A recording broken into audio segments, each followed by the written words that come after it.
입법 경영 책임 회피 김범석이 사과하라.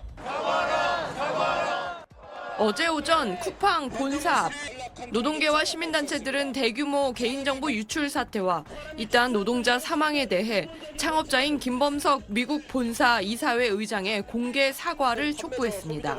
김범석 의장을 포함해 무책임한 쿠팡 경영진을 청문회에 세우고 천문학적인 과징금과 영업정지 등 제재를 통해서 쿠팡이 다시 태어나도록 해야 합니다. 대규모 개인정보 유출 사고가 터진 지 열흘이 지났지만 김 의장은 침묵을 지키며 모습도 드러내지 않고 있습니다. 이달 초 열린 국회 긴급 현안 질의엔 한국 쿠팡의 박대준 대표만 출석했습니다. 사태가 이만큼 심각한데도 실질 소유주인 김범석 의장의 거취를 지금 모르고 있다 그러면 이게 말이 됩니까? 김 의장은 지난 2015년 협력업체에 부당 행위를 했다는 의혹으로 국정감사에서 처음 증인으로 채택됐는데 농구를 하다 다리를 다쳤다면서 출석하지 않았습니다. 2016년 협력업체 갑질 의혹, 2020년 물류센터와 배달기사의 과로사 때는 미국 본사 업무 핑계를 댔습니다. 지난 1월 택배 노동자 관련 청문회에선 트럼프 대통령 취임식 참석을 이유로 10월 국정감사 때도 예정된 출장이 있다며 지금까지 최소 6차례 출석 요구에 응하지 않았습니다. 국회는 오는 17일 열기로 한 쿠팡 청문회에 김 의장을 증인으로 채택했습니다. 다만 해외 체류 중으로 알려진 김 의장이 출석 요구에 응하지 않을 경우 강제할 방법은 없는 상황입니다.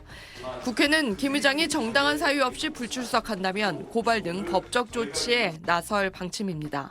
SBS 김혜민입니다. 경찰 수사관들이 서울 송파구 쿠팡 본사 압수수색에 나선 건 어제 오전 11시쯤입니다.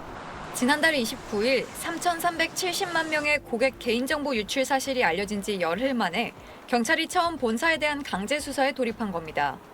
이번 압수수색엔 이번 사건 전담 수사팀장인 총경급 과장을 포함해 수사 인력 17명이 투입됐습니다. 이들은 쿠팡의 정보보안 관련 부서를 중심으로 개인정보 유출 경로 등과 관련한 디지털 증거들을 확보 중인 걸로 파악됐습니다. 경찰은 압수수색을 통해 확보한 증거들을 바탕으로 개인정보 유출자와 유출 경로, 원인 등 전반적인 사실관계를 종합적으로 규명할 예정이라고 밝혔습니다. 경찰은 우선 지난달 25일 쿠팡이 고소장과 함께 이미 제출했던 자료들과 이번 압수수색으로 확보한 자료를 대조하는 작업부터 진행하기로 했습니다.